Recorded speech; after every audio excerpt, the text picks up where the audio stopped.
Olá, olá pessoal, tudo bem? Leia a Bíblia, seja muito bem-vindo, muito bem-vinda à leitura da Bíblia. Nós estamos lendo Lucas 21, clamando para que o Espírito Santo de Deus se revele a nós através da sua palavra. Eu espero que você esteja lendo a Bíblia. Então vamos lá para Lucas 21, estamos caminhando para o final.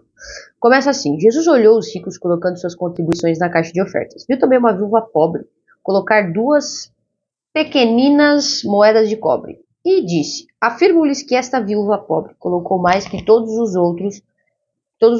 Todos esses deram do que lhe sobravam, mas ela, da sua pobreza, deu tudo o que possuía para viver. Então Jesus está ali observando as pessoas colocando, e muito mais do que quantidade, ele está olhando a quantidade referente à pessoa, e não de fato o valor. Então talvez aquela viúva colocou a menor quantidade, mas para ela aquilo simbolizava tudo que ela possuía para viver. Então, quando a gente entrega algo para Deus, não é correto fazermos um comparativo, porque talvez dar uma carona para você não significa nada, mas para algumas pessoas o fato dela dar uma carona é o combustível que ela ia para o trabalho amanhã e agora Deus vai ter que multiplicar. Eu já vi isso acontecer em algumas igrejas, em algumas comunidades, pessoas muito simples que davam carona. E, gente, aquilo era de uma simbologia gigante para aquela pessoa, no sentido de o quanto aquilo custava para ela, enquanto outros faziam, né? E assim, uau, eu tô fazendo muito, mas na verdade não custava nada para aquela pessoa, ela só chegou um pouquinho mais tarde em casa, só vai comer, jantar um pouquinho mais tarde, né? Não, ela nem percebia que aquilo gerava algum gasto. Enquanto outros também tinham atitudes de doação de cesta básica, né? Para uns, meu Deus. Para outros, gente, era assim, meu, isso aqui, a pessoa não tinha sobras, né? Então Jesus está fazendo esse comparativo, né? Não sei se você já conviveu com pessoas simples, mas de uma generosidade. A gente tem que avaliar isso, porque às vezes a gente se compara, né? E pensa, uau, olha a minha oferta, né? Olha o que eu estou entregando aqui. E na verdade não te custa. E Deus está olhando isso. Deus está olhando o quanto aquilo custa. Né? Não que, meu Deus, quanto mais custar, melhor vai ser, mas ele está olhando o nível de confiança, em confiar em Deus. Às vezes Deus coloca no nosso coração para ter uma atitude. E nós pensamos, né, meu Deus, será que vai? Confia em Deus. É isso que está dizendo. Não é que se você der mais aquilo que te custa, você não aconteceu nada com a viúva. Não disse então Deus a prosperou. Não está escrito isso, mas está escrito que Deus está observando a oferta que nós estamos dando. Alguns dos seus discípulos estavam comentando como o templo era adornado com lindas pedras e dádivas dedicadas a Deus. Mas Jesus lhe disse: disso que vocês estão vendo, dias virão e não ficará pedra sobre pedra, serão todas derrubadas. Mestre, perguntaram eles: quando acontecerão essas coisas? Qual será o sinal de que elas estão prestes a acontecer? Ele respondeu: cuidado para não serem enganados, pois muitos virão em meu nome, dizendo: sou eu, o tempo está próximo. Não o sigam. Quando ouvirem falar de guerras e rebeliões, não tenham medo. É necessário que primeiro aconteçam essas coisas, mas o fim não virá imediatamente. Nação, e então lhes disse: nação se levantará contra nação, reino contra reino, haverá grandes terremotos, fome, peste em vários lugares, acontecimentos terríveis e grandes sinais provenientes do céu. Gente, presta atenção. Nós, constantemente, somos pegos de surpresa, por N fatores. Né? Nossa, meu Deus, isso aqui aconteceu. Mas a palavra de Deus, ela tem toda a revelação que nós precisamos. Deus, Jesus Cristo, está deixando claro, Jesus, que haverá terremoto, fome, peste em vários lugares. Acontecimentos terríveis e grandes sinais provenientes do céu. Vai acontecer. Nós já sabemos que essas coisas já acontecem e elas continuarão acontecendo. Vai ter guerra, vai ter nação contra nação. Gente, isso tudo já está relatado na Bíblia. Se você ler a Bíblia e essas coisas não te assustam nem te surpreendem, pelo contrário, elas estão seguindo um plano de Deus. Deus é soberano. Deus está realizando a vontade dele. Acabou. O objetivo de Deus é nos transformar em Cristo. E todas as coisas corroboram, colaboram, correspondem a isso. Então deixa-se ser transformado por Deus, tá? Mas antes de tudo isso, prenderão e perseguirão vocês. Ele está dizendo isso para os discípulos, né? Então os entregarão as sinagogas e prisões, e vocês serão levados à presença de reis e governadores, tudo por causa do meu nome.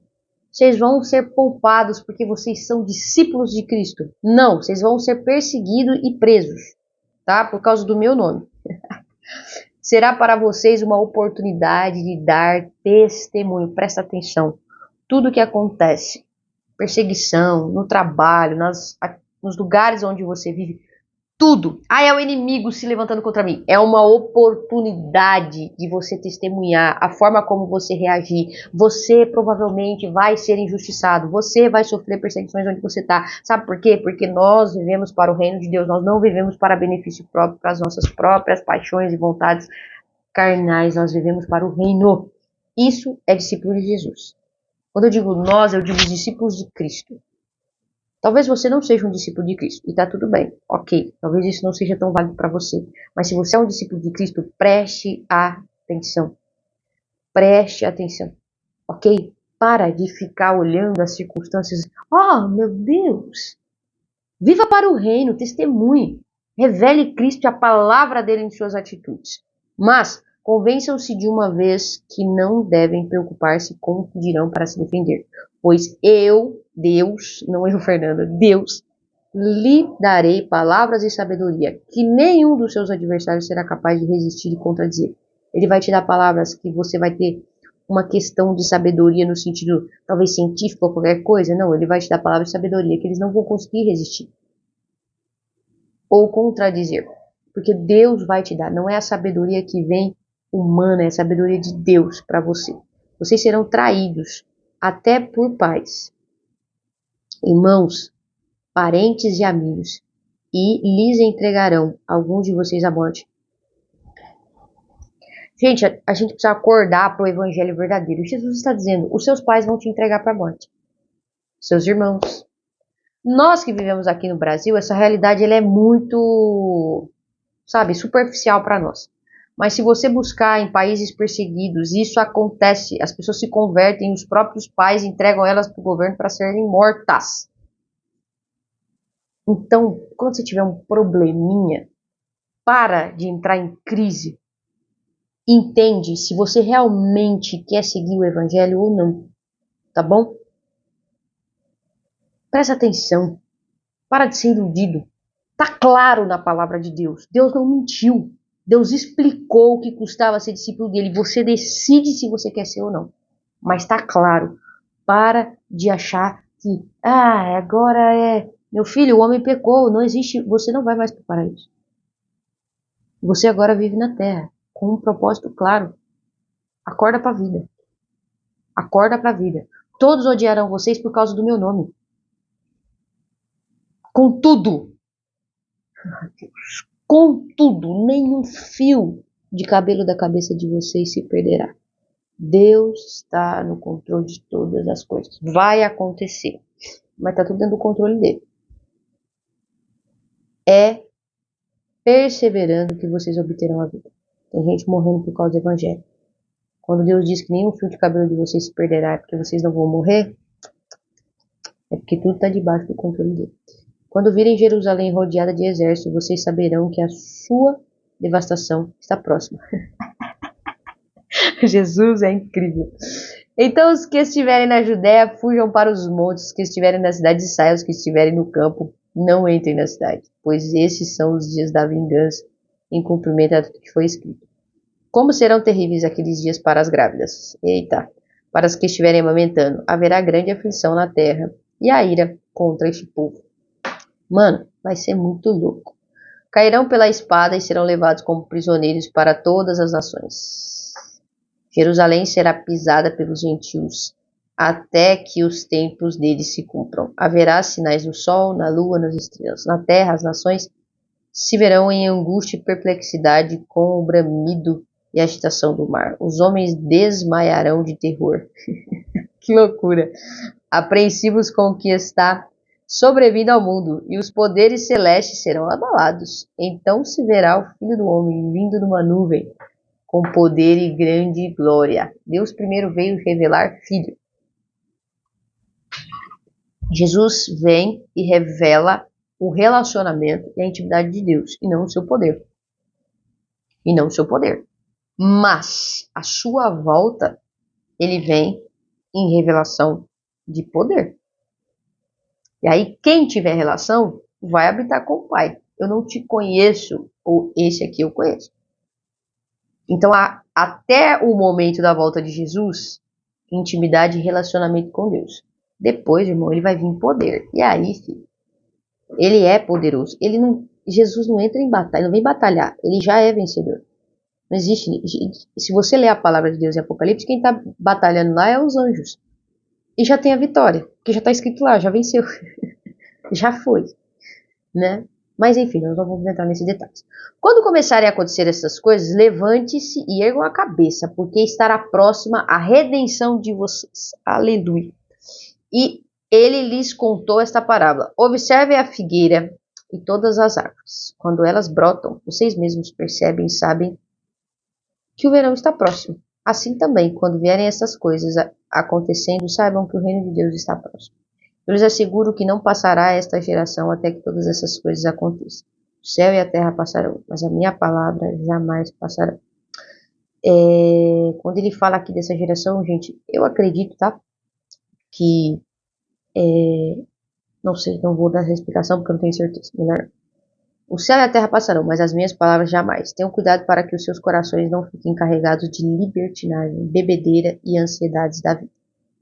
Tem gente com libertinagem, tem gente com bebedeira e tem gente com ansiedade. Cuidado.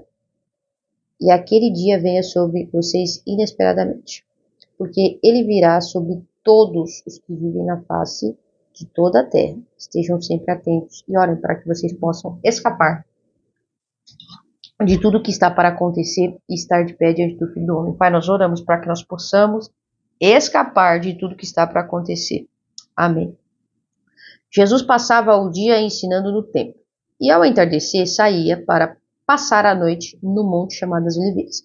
Jesus ensinava no templo, mas à noite ele ia orar. Todo o povo ia de manhã cedo ouvi-lo no templo. Esse é Lucas 21. Eu falei um pouco mais e eu espero que você tenha sido abençoado por essa palavra, que você possa aí abrir os teus olhos e buscar ao Senhor enquanto se pode achar. Busque ao Senhor enquanto se pode achar. Deus quer se revelar a você. As coisas vão acontecer. Deus é soberano. Deus não perdeu o controle. Deus sabe de todas as coisas. Entregue a sua vida a Jesus. Deixe Ele ser o Senhor da sua vida. Deixe Ele te governar. E você que já fez isso e é um discípulo de Jesus e não apenas um seguidor da multidão, a vida vai ser perrengue mesmo. Tá avisado, tá registrado. Não se iluda. Mas entenda que tudo é um testemunho vivo para a glória de Deus. É fácil? Não. Eu estou dizendo isso? Não. Eu só estou dizendo que simplesmente Deus já declarou que isso ia acontecer. Então, o céu não está em crise. Deus está sentado no alto submissor e Ele governa sobre todas as coisas. Não se esqueça disso. Deus te abençoe. Até Lucas 22.